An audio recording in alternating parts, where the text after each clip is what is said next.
Assalomu alaykum barchaga. Yine Sulton Boğa ziyoratgohi. Shu yo'lni bo'yinda shunday bir ko'zdan tushadi bir minora o'xshagan. Hozir qiziqib kirib ko'rdik yine. Signal minorasi deydi.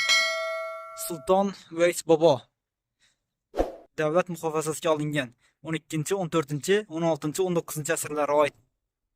Bundan dushman gapirgan vaqti xavfdan ogohlantirish uchun qurilgan bu.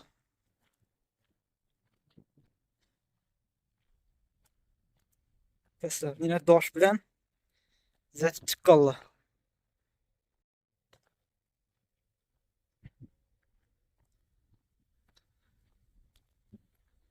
Yani hozir içine girip görsek.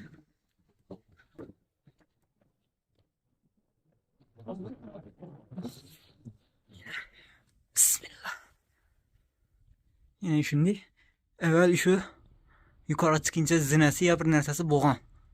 Yukarı çıkıp şurada bir gündüz günü tutum bilen geçte ot yakıp ogohlantırganlar düşman xavf yatırganını. 19. asır bo'lsa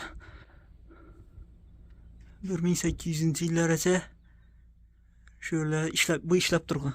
Keyin esa xonliqlar davrigachadan. Undan keyin o'z faoliyatini yakunlagan.